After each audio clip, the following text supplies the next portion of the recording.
Hello. Today I want to talk to you about the reasons why people who move abroad don't stay there long term, even though they had intended to. Thank you so much for joining me today. I'm Patricia. I'm an American living in the south of France since 2018. And now I help people who are ready to start the next chapters of their lives living and thriving in a foreign country find the confidence and courage to actually take the leap and transition more easily. And today I'm going to be talking about the reasons why people rebound to their old country and what you can do to avoid that. And I had wanted to do this video as a walk-along video, but it's very windy here today, and so you might hear some odd sounds of my shutters rattling, creaking, or the wind whistling. All right, so the first thing I want to say is that moving abroad is something that a lot of people want to do and have for a long time. And if that is something that you want and you don't want to have regret about not doing, then I say by all means, go ahead and take steps to make it happen. However, I want to caution you not only to focus on the logistical pieces of it, because far too often people are concerned themselves only with, okay, how do I get a visa? How do I get housing? How do I get insurance? Making sure that they have enough money, which is really important. All these things are really important because without it, making the move won't happen. But then once you get abroad and you're in your apartment or your house and, you have landed, then comes the hard part. The hard part of transitioning into a new country, a new culture, a new language, all of that will challenge you, will stretch you. And if you have not prepared your mindset for that, you might be in for a rude awakening. All right. And so what are some of the reasons that people who want to stay abroad long-term actually don't make it past a year or 2 years? Well, the first reason that I want to share with you has to do with loneliness. Moving abroad can feel really isolating. If you move abroad alone, especially, but even if you move as a couple or in a family, being out in the broader world can feel like people don't understand you. You can feel like you're on your own island, and that never feels good. I'm an introvert, and when I moved back in 2018, I remember how all alone I felt. It was not a good feeling, even though I enjoyed being by myself or with myself.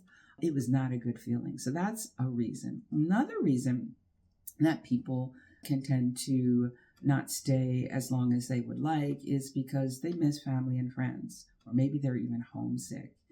And if you have a strong family connection or lots of very close friends in your old country, it can be challenging to be far away from them.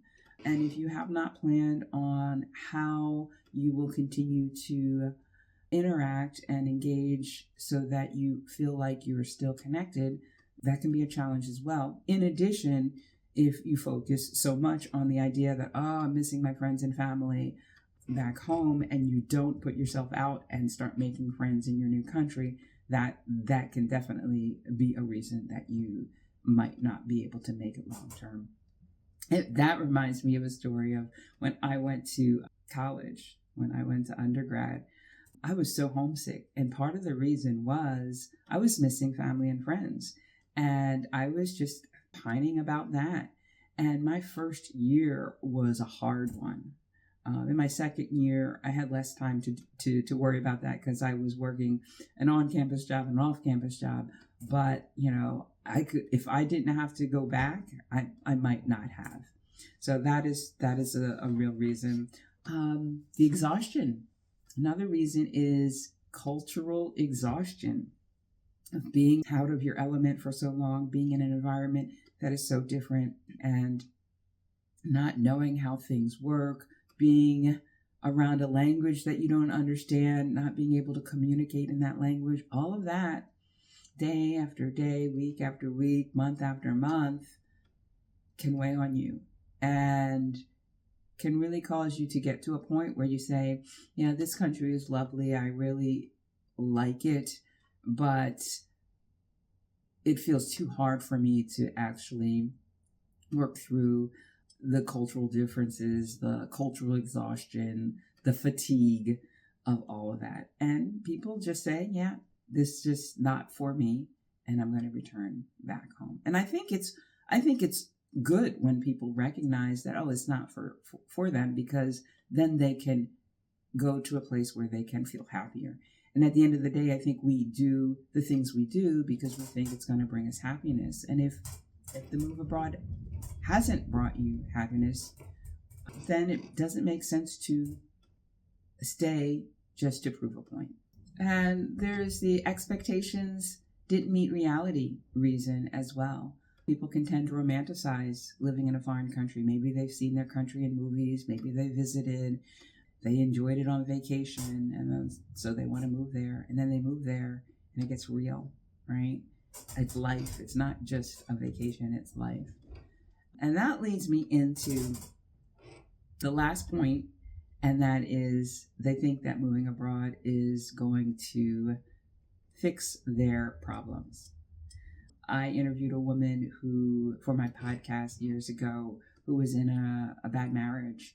And the two of them, she and her husband, decided they were going to move abroad. And they did, because they thought, oh, this is going to help solve our problems.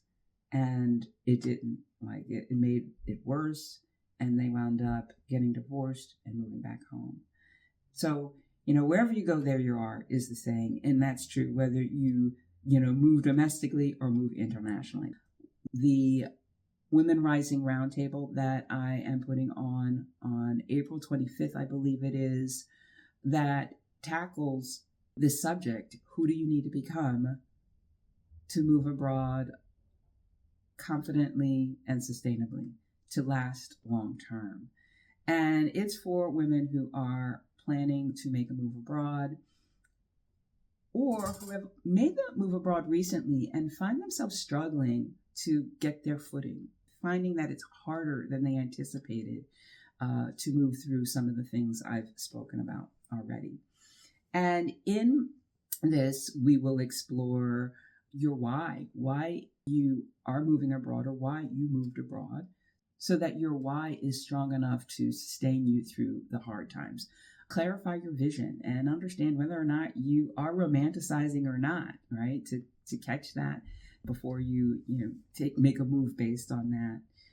Understand what the qualities and characteristics and traits that are necessary to stay in a country, to live in a country that is not your native country longer term, and what qualities you have, what qualities you don't, and how you can build up those qualities. So before you move abroad, or if you're already abroad, start doing those things now, so that then you can have a better chance at staying long term.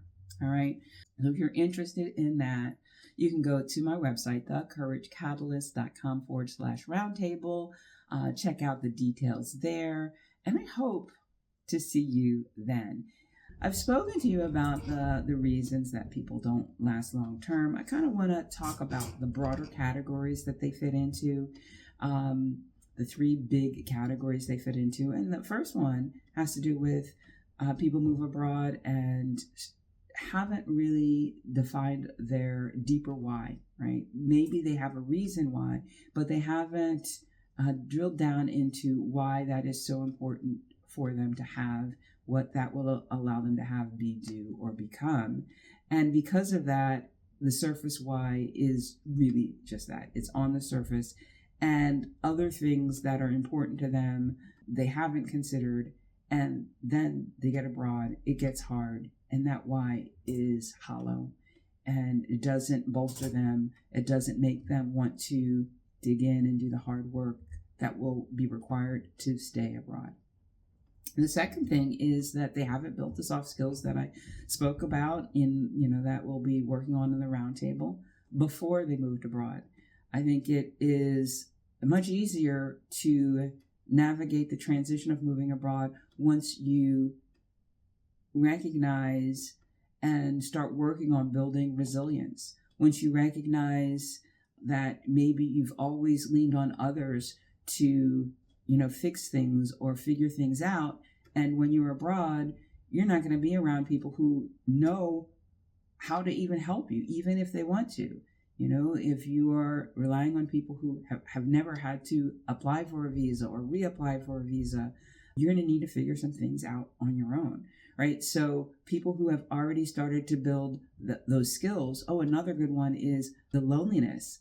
People who haven't made friends since they were in college, and now they're moving abroad 20 years later and think that, they're just going to, step back into that role. They're in for a rude awakening. So building those skills beforehand will help the transition. Now, it's not going to be easy, but it's going to be easier. And finally, the category is core values. Not understanding or knowing what your core values are, not understanding or knowing what the core values of the country you've moved to are, and feeling like your core values are being violated on a daily basis.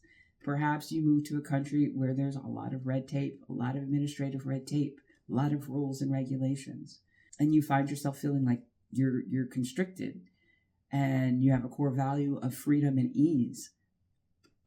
That can be really, really hard. So, not, having your deeper why, the what category of knowing your deeper why, the category of building those soft skills that will help you transition, and the category of your core values, yours, and knowing the core values of the country you're going to. All right. That is all I have for you today. Which of those three categories you think that you need the most work on? Let me know in the comments. As I said, I'm having the Women Rising Roundtable in April. If you're interested, check out my website, sign up there. If you would like to work with me on your mindset to help build a skill or quality or a trait so that your transition is smoother, or perhaps you're already made the move abroad and you would like help building those skills now, I do work one-on-one. You can learn more about what I offer by going to my website as well. I also offer a group coaching program called the Carefree Expat Incubator Program. It's for single women who are moving abroad but who don't want to feel like they are making the move abroad all alone.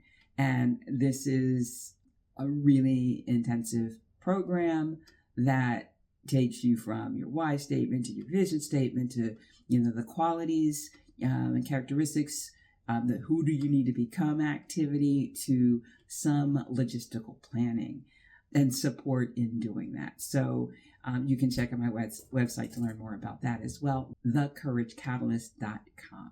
All right. So hopefully you enjoyed this video. If you did, be sure to give it a thumbs up, share it with friends, subscribe, and I will see you again next time. Bye for now.